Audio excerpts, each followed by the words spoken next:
Olá, sejam todos bem-vindos e bem-vindas a mais esse papo filosófico, papo no qual vamos abordar a cultura do consumo da sociedade contemporânea.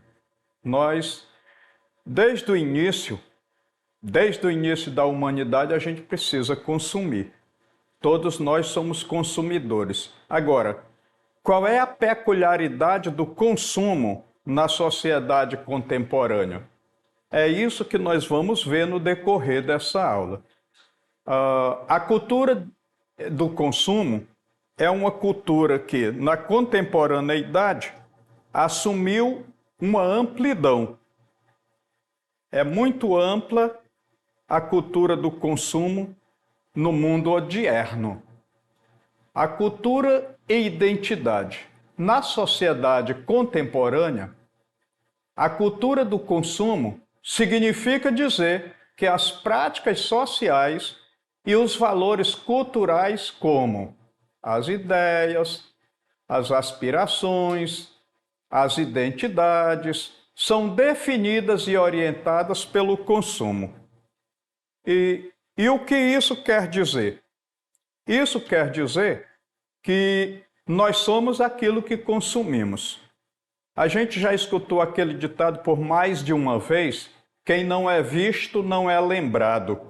E hoje, ser visto e ser lembrado passa pela moda, por exemplo, ou passa pelo modismo. De qualquer modo, o consumo é hoje a nossa marca registrada. Nós precisamos consumir cada vez mais, consumir compulsivamente para que a gente apareça. A gente, muitas vezes, além de ser gastador, a gente também é ostentador. Então, hoje parece que ostentar e gastar constrói a nossa identidade. E isso é uma coisa trágica, porque muitas vezes a gente fica escravizado daquilo que a gente ainda não tem, mas quer.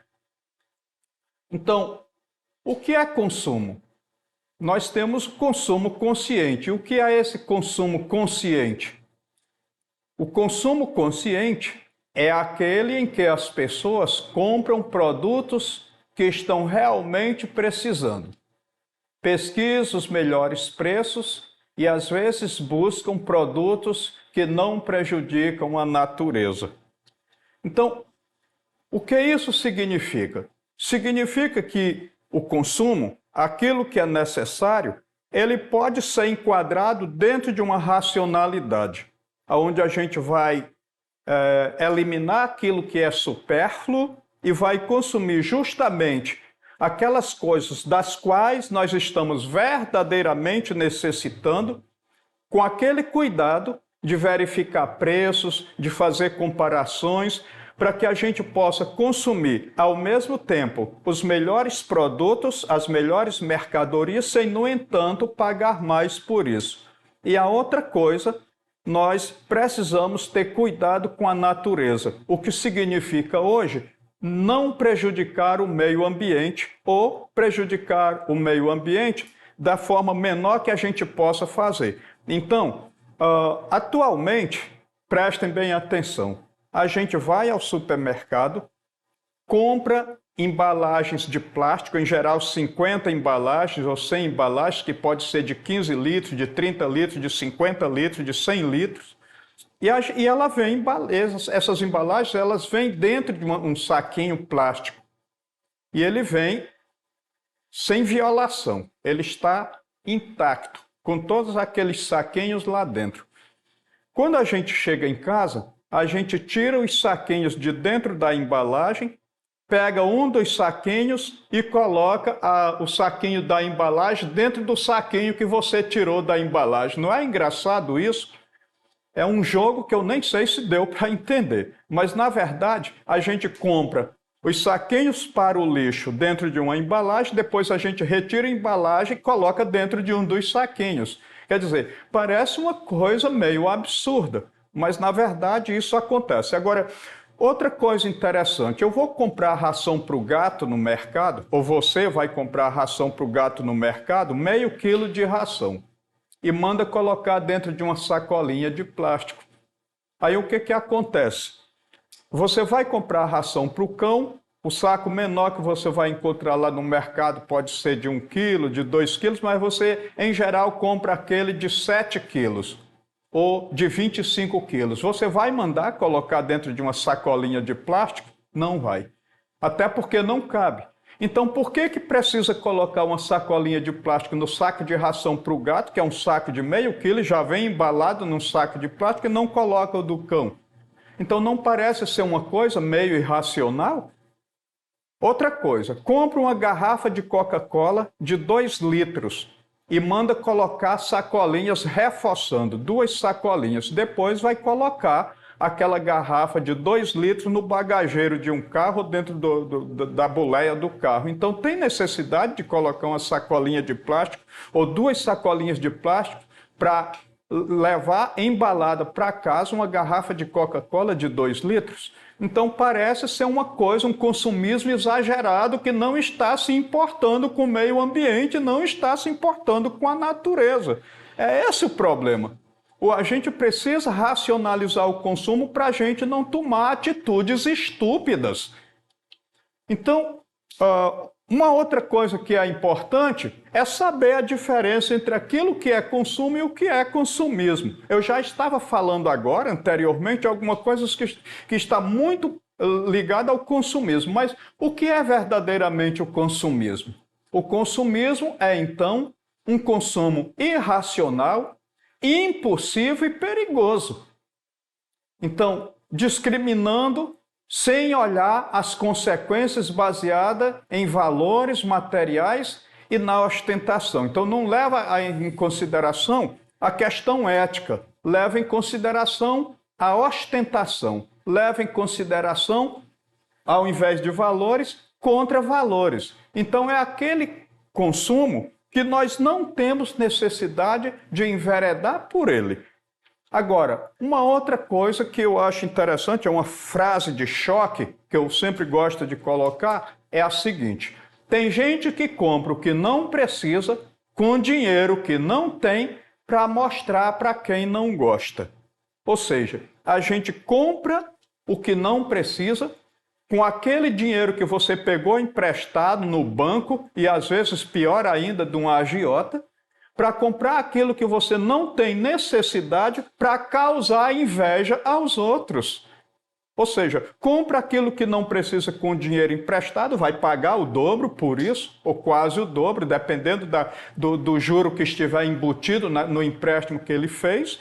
Aí vai comprar alguma coisa que vai deixar de escanteio em casa e para mostrar para pessoas que não estão muito a fim de ver, porque aquelas pessoas que vão olhar alguma coisa de valor que você comprou, embora não esteja necessitando, ele vai ter inveja de você. É claro que eu também não sou bobo para acreditar, e você também não deve ser, para acreditar nessa história do olho gordo, que alguém olha para você com muita ambição e vai atrasar a tua vida. Mas, de qualquer maneira, se ele estiver muito interessado naquele objeto que você comprou, ele pode te roubar o objeto. E aí sim, esse tipo de inveja ela vai causar prejuízo. O olho gordo você não precisa ter medo. Agora, aquela inveja que vai subtrair aquelas coisas que você tem, principalmente aquelas coisas que te são supérfluas, é bom ter cuidado. Porque aquilo que é desnecessário, a gente não deve utilizar para provocar ninguém, para provocar a cobiça, para provocar a ambição de ninguém.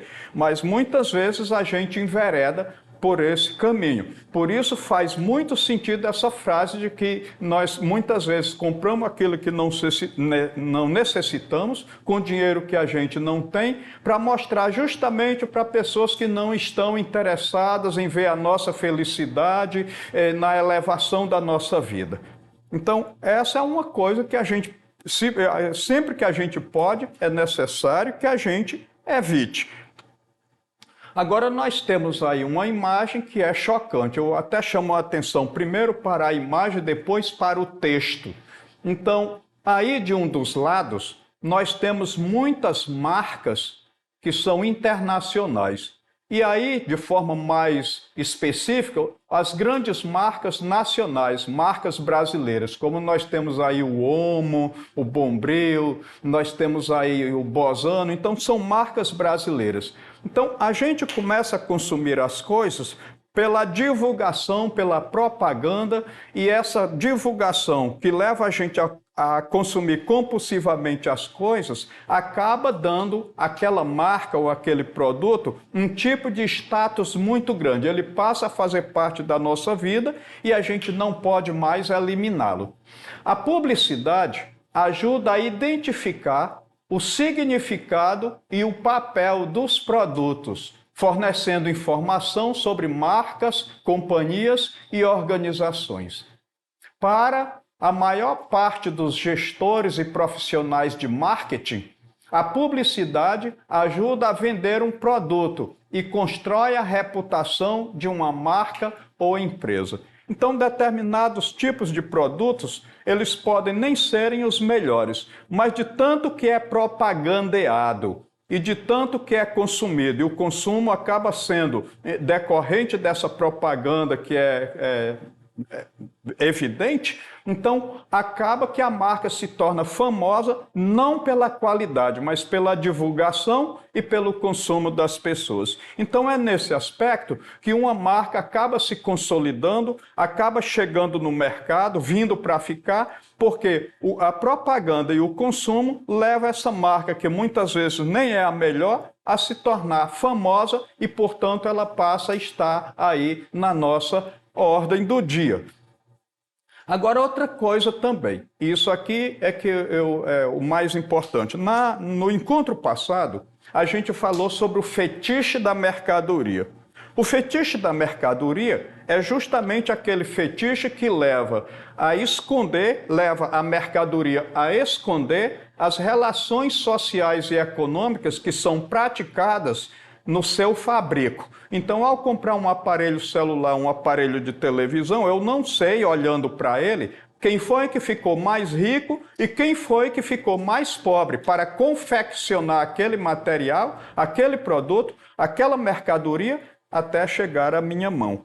Agora, quando nós estamos falando do fetiche da publicidade, nós estamos falando de uma outra coisa. É a capacidade que a propaganda, ou seja, que a publicidade tem de persuadir o consumidor a comprar o que não necessita. Então, enquanto que o fetiche da mercadoria leva ao esconderijo daquilo que foi as relações de trabalho praticadas durante o seu fabrico, o fetiche da publicidade vai justamente fazer o contrário, vai impulsionar a gente a comprar determinados tipos de produtos e mercadorias que a gente, na verdade, nem precisa consumir.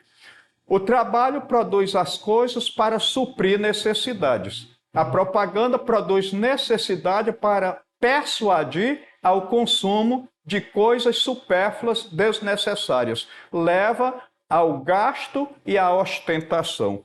Então aqui muitas vezes eu fico imaginando aquela imagem que eu já vi na internet algumas vezes, de um macaco que está recebendo a mão de um homem no seu próprio ombro e ao mesmo tempo ele está colocando a mão dele no ombro do ser humano, do homem. E aí o homem diz ao macaco: "Você é um animal irracional." E o macaco responde ao homem: "E você vai de carro para a academia para caminhar na esteira." Então, que tipo de inteligência é essa que leva você a correr de carro até uma academia que fica a 5 ou 6 quilômetros distante da tua casa, para você correr na esteira? Lá você vai pagar, não valeria a pena então deixar o carro em casa e correr aqueles 5 quilômetros até chegar na academia e assim nem precisar de gastar dinheiro com a academia? Então, quando se trata do consumo, quando se trata aí, portanto, do fetiche da publicidade, e tem muita semelhança com essa historinha que eu acabei de contar. Então a gente é impulsionado, o fetiche da publicidade é justamente esse que induz a gente a comprar, a consumir ou a nem consumir aquilo que compra, aquilo que nos é supérfluo. Agora, uma outra coisa, nós temos aí um pensador francês, Armand Pierre, que ele nasceu aí no 17 de novembro de 1928, então ele viveu aí durante o século XX, embora ele tenha morrido aí no começo do século XXI. Então escultor franco-americano, uma figura de liderança e vanguarda no movimento neorrealista da segunda metade do século XX. Bastante conhecido por suas assembleias que transformam objetos de natureza diversa em escultura, por meio da sua acumulação, repetição ou conjunção. Então nós temos aí uma outra imagem que faz lembrar muito uma prática cotidiana, que é a seguinte: nós temos aí na segunda imagem vários martelos. Quando o martelo quebra o cabo lá na tua casa, antigamente, há 20 anos atrás, você colocava outro cabo no martelo. Agora, abandona o martelo lá dentro de uma caixa de ferro velho e compra outro martelo. E compra outro, compra outro, compra outro. À medida que o martelo vai quebrando o cabo, quando pensa que não, você tem um conjunto de martelos, um que está faltando o cabo, outro que quebrou aquela orelha, e você deixa de reutilizar alguma coisa que está precisando apenas de um reparo. A mesma coisa com a questão dos pincéis que nós temos aí nessa imagem. Então nós temos esses pincéis que a gente usa para pintar uma parede com tinta água e depois, ao invés de reutilizar esse pincel, a gente encosta, deixa secar e compra outro pincel quando a gente precisar reutilizar. Então essa é a ideia que essas imagens, na verdade, querem passar. Agora, relacionada a esse assunto do fetiche da publicidade, nós temos aí a questão que ela está no nosso material didático, aí na página 2, é a questão 7, que vai falar, que trata da acumulação de latas, então que é uma imagem dele colocada, colocada aí numa vitrine, do Armando, que é colocado numa vitrine. Então nós temos aí o seguinte texto, que a gente vai ler agora para resolver a questão. Não descobri o princípio de acumulação, foi ele que descobriu a mim. Foi sempre óbvio que a sociedade alimenta o seu instinto de segurança como um instinto de ratazana, como se demonstra nas suas vitrines, linhas de montagem, pilhas de lixo, como a gente viu naquela imagem anterior. Como testemunha da minha sociedade, sempre estive muito envolvido no ciclo de produção do consumismo e da destruição. E durante muito tempo andei angustiado com o fato de um dos resultados dos materiais mais notáveis ser a invasão do nosso mundo com velharias e objetos que foram deixados de fora, como aquela história do martelo, que a gente comprou um, quebrou o cabo, a gente abandonou, a gente vai acumulando e por aí vai. O artista francês Armand Fernandes, que a gente vai chamar daqui para frente de Armand, em sua série Acumulações, reflete sobre a cultura do consumo da sociedade contemporânea. Múltiplos objetos manufaturados compõem suas assembleias, que são montagens. Armand agrupa objetos banais para problematizar a questão do consumo excessivo. Logo, podemos observar que aí nós temos letra A. As assembleias de Armand não se perfazem apenas como protesto, mas elas tanto problematizam os efeitos dos objetos que as constituem, como também se oferecem como meio para discutir suporte da arte. Então, na verdade, o que está dizendo aí? Então, ela serve de protesto, mas serve também de reflexão. Seria essa a resposta correta? Letra B. A escolha de objetos ordinários demonstra a vontade do artista de revelar o fantástico do cotidiano. Armand avalia positivamente os objetos por concordar com o progresso trazido pela sociedade de consumo. Então, ele não fantasia e ele também não está aqui fazendo uma exaltação do consumo. Letra C. Armand elabora uma nova abordagem do real, renovados sentimentos na percepção do mundo em razão da bidimensionalidade de suas montagens. Ademais, fetichizando os usos dos objetos, Armand estetiza o consumo. Então, ele também aqui não está querendo embelezar o consumo. Letra D. A arte não deve ter por objetivo interferir na realidade social. Armand anseia pela criação livre, na qual, independentemente do tema, a obra artística transmita suas mensagens sem qualquer tipo de condicionamento político. Pelo contrário, ele faz o engajamento da arte com a política. Armand reelabora o real, isso aqui é a letra E. Armand reelabora o real através de suas obras com o intuito de mostrar que o consumo constitui um gesto a ser enfrentado, na medida em que ele abole o excesso, a alienação, o desperdício e a depredação do meio ambiente.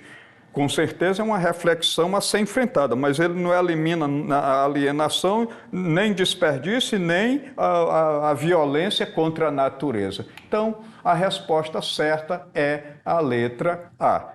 Então, essas suas assembleias, essas suas montagens, elas são naquele sentido de problematizar, de levantar protesto, de levar a uma reflexão na medida do possível para que a gente possa estabelecer uma nova relação com o consumo e com a própria natureza. Então, eu agradeço aí a participação de todos vocês. Então, mais uma vez, professor Isaías, que está aqui para tratar desses assuntos ligados à nossa condição de vida, e na próxima aula nós vamos tratar de um outro assunto que é de vital importância. O próximo assunto que nós vamos enfrentar será a indústria cultural. Essa indústria cultural que vai ser fundamentada no pensamento de Max Horkheim e Theodor Adorno, pensadores da Escola de Frankfurt. Agradeço a todos a atenção e até o nosso próximo encontro.